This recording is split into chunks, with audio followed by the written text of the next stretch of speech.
कक्षा में हम आज पहले अध्याय के बारे में पढ़ रहे हैं कि व्यवसाय क्या होता है। इससे पहले वाली वीडियो में सरसरी तौर पर मैंने आपको बताया था कि व्यवसाय किसे कहा जाता है। अब हम शुरू से जैसे किताब में अध्याय दे रखा है उस हिसाब से बताते हैं कि सबसे पहले मानवीय क्रियाओं के बारे में बताया। एक मानव द्वारा की जाने वाली विभिन्न क्रियाएं मानवीय क्रियाएं कहलाती है। यानी मानव जो कुछ भी कार्य करता है अपने जीवन को चलाने के लिए या जीवित रहने के लिए, जितनी भी प्रकार के कार्य करता है वे सभी मानवीय क्रियाओं में आते हैं। एक मानव द्वारा मुख्य रूप से जो भी क्रियाएं की जाती है उन्हें दो भागों में बांटा जा सकता है, आर्थिक क्रियाएं और अनार्थिक क्रियाएं। आर्थिक क्रियाएं जो नाम से ही स्पष्ट है, अर्थ यानी धन कमाना या रुपये पैसों से इसका अर्थ लिया जाता है। तो अर्थ को कमाने के लिए या अर्थ अर्जित करने के लिए एक व्यक्ति द्वारा जो जो क्रियाएं की जाती है वे आर्थिक क्रियाएं कहलाती है। जैसे कि किसी के पिता अगर कहीं पर स्कूल में अध्यापक है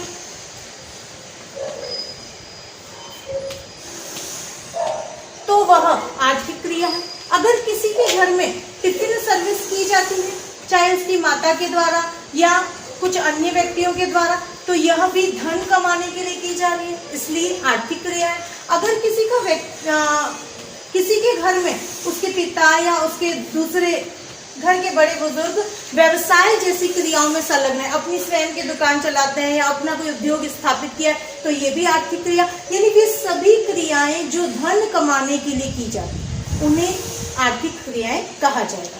अब दूसरा है अनार्थिक क्रियाएं।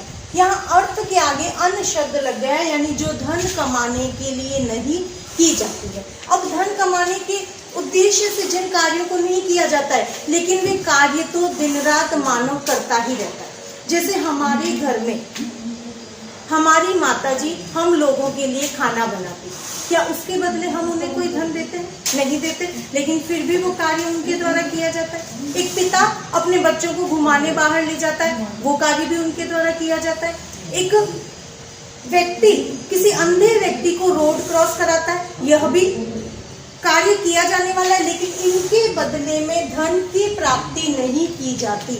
यानी मानव द्वारा धन कमाने के अतिरिक्त जितनी भी क्रियाएं, चाहे वो प्यारवश है, सहानुभूतिवश है, देश की रक्षा के लिए है, अगर धन कमाने के उद्देश्य से ना की जाए और उसके बदले धन भी प्राप्त न किया जाए तो वे क्रियाएं अनार्थिक क्रियाओं की श्रेणी में आती है।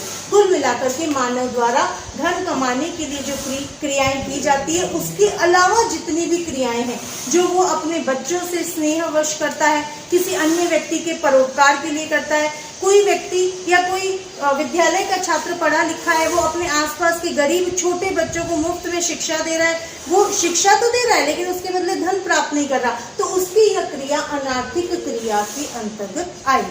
तो इस प्रकार धन कमाने के लिए की जाने वाली सभी क्रियाएं आर्थिक क्रियाएं और धन कमाने के उद्देश्य से नहीं बल्कि प्यारवश सहानुभूतिवश जो क्रियाएं की जाती है उन्हें अनार्थिक क्रियाएं कहा जाता है।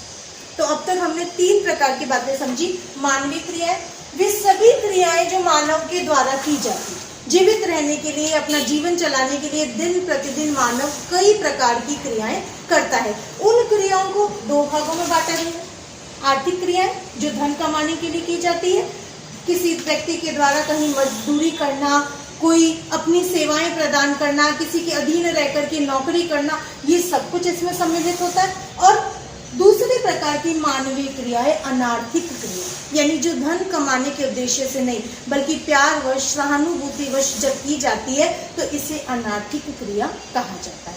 अब जैसा मैंने उदाहरण बताया कि एक माता अपने बच्चों के लिए खाना बनाती तो उसके बदले में कोई भी रुपए नहीं लेती तो वो अनार्थिक क्रिया है। लेकिन वही औरत जब अपने क्षेत्र की हॉस्टल में रहने वाले बच्चों के लिए या मजदूरों के लिए टिफिन सर्विस शुरू करती है, उसके बदले धन लेती है, तो यहाँ पर वही क्रिया आर्थिक क्रिया के अंतर्गत आ गई। यानी एक ही क्रिया अलग अलग दोनों में सम्मिलित हो सकती है, लेकिन फर्क इतना ही है कि उस क्रिया के बदले धन प्राप्त किया जा रहा है या नहीं। अगर धन कमाया जा रहा है तो वही क्रिया आर्थिक क्रिया कहलाएगी। लेकिन अगर धन नहीं कमाया जा रहा है और केवल किसी से हमारा अटैचमेंट है, हमारी सहानुभूति है उसके प्रति और उसलिए वह कार्य किया जा रहा है, तो वह अनार्थिक क्रिया कहलाएगी। अभी तक जो मैंने बताया वो क्लियर हो गया। अब आगे है आर्थिक क्रियाओं के प्रकार। जब कोई व्यक्ति धन कमाने के लिए क्रियाएं करता है तो उन्हें कई भागों में बांटा गया है। अब क्योंकि हम यहाँ पर व्यवसाय के बारे में पढ़ रहे हैं, इसलिए हम केवल आर्थिक क्रियाओं के प्रकारों को पढ़ेंगे, क्योंकि धन कमाना ही व्यवसाय का उद्देश्य होता है। आर्थिक क्रियाएं मूल रूप से 3 प्रकार की बताई गई। व्यवसाय, एक व्यक्ति जब अपने जीवन यापन के लिए उत्पादन या क्रय विक्रय जैसी क्रियाओं में संलग्न रहता है तो इसे उसका व्यवसाय कहा जाता है। दूसरा है पेशा। यहाँ पेशे को समझने की जरूरत है। व्यवसाय इससे पहले वाले वीडियो में मैं आपको समझा चुकी हूँ क्या होता है, फिर भी पुनः एक बार अर्थ बता देती हूँ। व्यवसाय का अर्थ होता है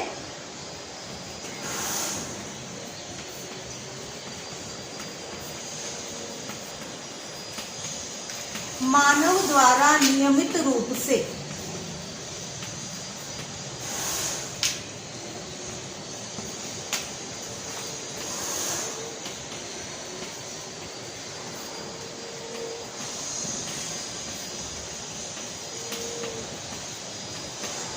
धन अर्जित करने के लिए उत्पादन,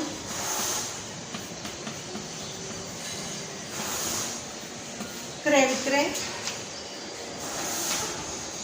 या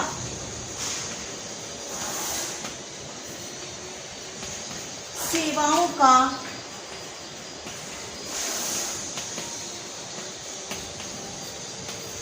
आदान प्रदान करना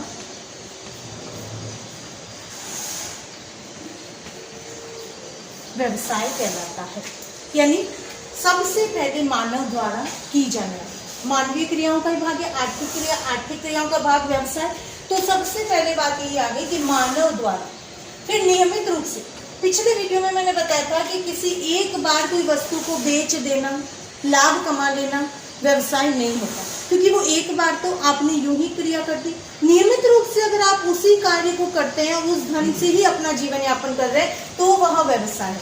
तो मानव द्वारा नियमित रूप से धन कमाने के लिए, अभी बताया आर्थिक क्रिया है जो धन कमाने के लिए की जाती है, तो यहाँ पर धन कमाना भी जरूरी है। और कौन सी क्रिया है? उत्पादन, किसी उद्योग की स्थापना करना, किसी वस्तु का उत्पादन करना, आप अपने घर में ही करें या आप बाहर फैक्ट्री लगा करके करें।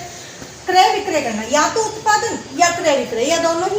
क्रय विक्रय उस वस्तु को जो बना दी गई है, आपने बनाई या किसी अन्य से आपने क्रय करी और पुनः ग्राहकों को या अन्य दूसरे व्यापारियों को जब उसका विक्रय किया, तो यह भी व्यवसाय के अंतर्गत आता है। या सेवाओं का आदान प्रदान करना, जैसे सिनेमा हॉल वाले हमें सेवाएं देते हैं, होटल व्यवसायी हमें सेवाएं देता है, हम रेलवे टिकट, बस टिकट इत्यादि लेते हैं। तो इस प्रकार की सेवाओं का आदान प्रदान करना, ये तीनों क्रियाएं जहां पर भी हमें दिखती है वो व्यवसाय क्रियाएं कहलाती हैं। तो इस प्रकार यदि हमें कोई व्यक्ति उत्पादन करता हुआ दिखता है, अपना उद्योग चलाता हुआ दिखता है, या क्रय विक्रय करते हुए दुकानदार, थोक व्यापारी, फुटकर व्यापारी हमें दिखते हैं, या कोई सेवाएं प्रदान करने वाले व्यक्ति दिखते हैं, तो वे सभी, हम यह कह सकते हैं कि वे सभी व्यवसायी हैं, व्यवसाय करने वाले व्यक्ति हैं। तो आज की वीडियो में इतना ही। अगले वीडियो में हम पेशा एवं रोजगार का अर्थ और इन सभी में अंतर समझेंगे। Thank you.